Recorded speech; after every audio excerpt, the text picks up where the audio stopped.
If you had told me a couple weeks ago that there was some video game anime series that was so good it would make me cry my eyes out every single time I watched it, I would tell you to get the f*** out.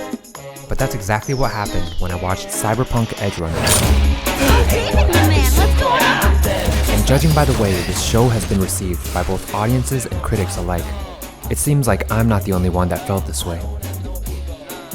As someone who makes a living from making videos, I really wanted to unpack just why that is. What was it about this particular story that made it resonate with so many people? Because underneath the slick animation and the dystopian neon world of Night City, there's a dramatic core to this story that makes it so tragically compelling. Let's take a deep dive to examine just why that is.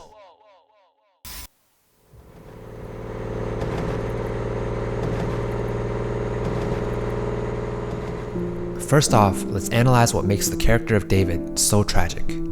David Martinez starts off as a disadvantaged teenage student attending the prestigious Arasaka Academy.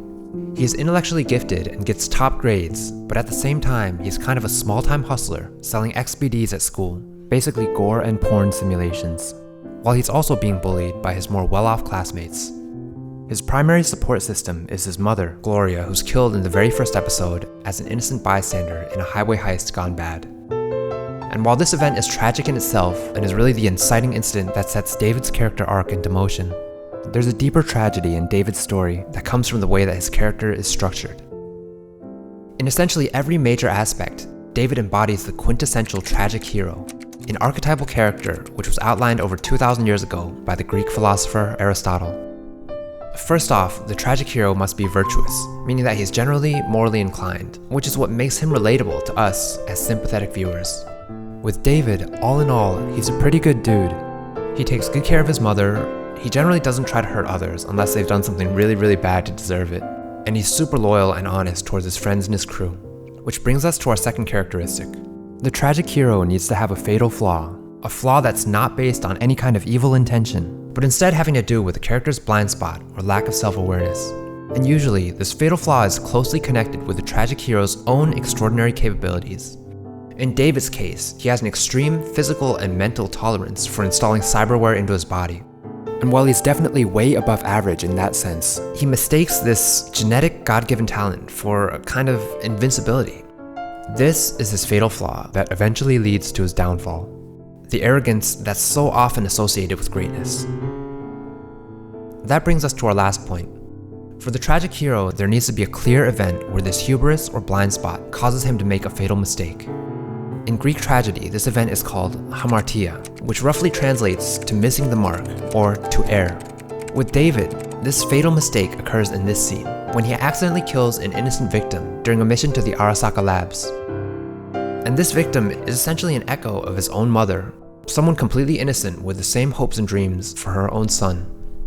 Here, the writers make a very clear distinction by revealing that David commits this murder by accident while he's under cyberpsychosis.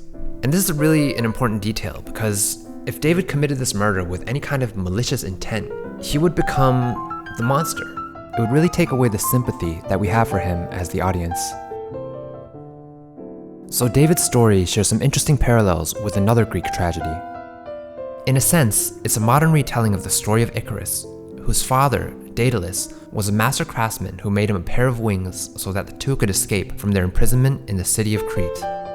Daedalus warns Icarus to neither fly too low nor fly too high, but Icarus gets caught up with his newfound power, unwilling to acknowledge any limits that exist.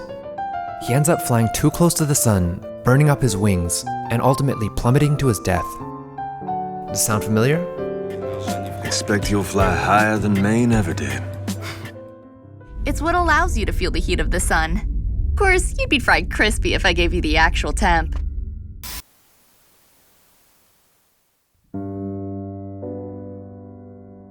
Lucy has a tragic childhood backstory where she is an orphaned lab rat used for net running at an Arasaka facility.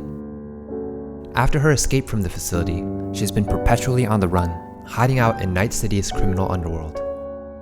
Within the main storyline, her conscious character motivation is to make enough money to one day escape to the moon, and everything else is just a means to that end. But underneath the surface symbolism of the moon, Lucy's character has a deeper psychological motivation.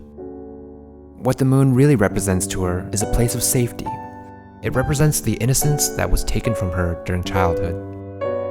Lucy's inciting incident, the event that puts her main story into motion, occurs when she meets David for the first time.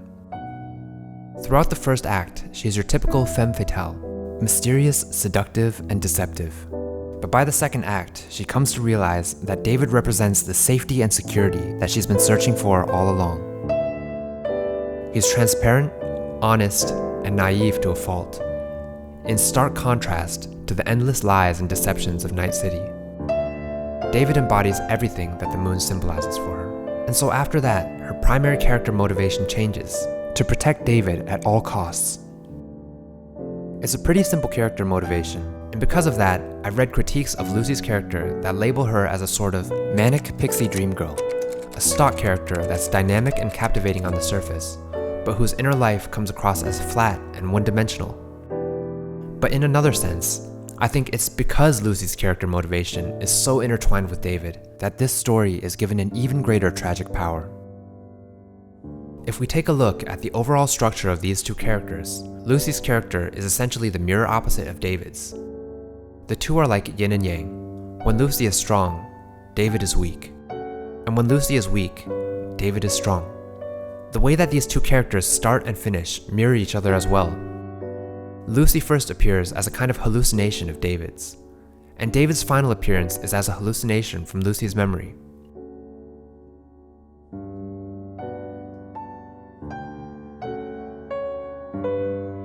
And if we look at the way that Lucy and David are often composed in the frame to mirror each other during key sequences, it's another subtle hint as to how we're meant to understand the relationship between these two characters. That they're two sides of the same coin. And that's what makes the ending sequence on the moon so painful and so haunting to watch. Because we're not just mourning the death of David. In a sense, we're mourning the death of Lucy as well. Because Lucy's entire character was a reflection of David's. And with his death, Lucy loses essentially everything that matters to her.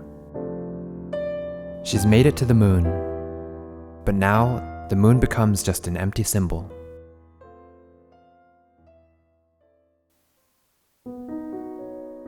I think the main criticism that a lot of people had about this show was that they wished it lasted just a little bit longer. They wish they had more time to spend with these really likable characters. But I think for me, this kind of abruptness, and the way the series ended, leaving you wanting more, it added something for me. It's one of the reasons that the story has been able to linger in my mind for so long. Because I think the characters, they probably feel the same way as well. They all wished for just a little more time with each other. And I know it's kind of cliche, the saying that great art should reflect the way that we feel about life. But at least for me, looking back on the really pivotal moments in my own coming-of-age story, it really does feel like all of the important defining events just flew by.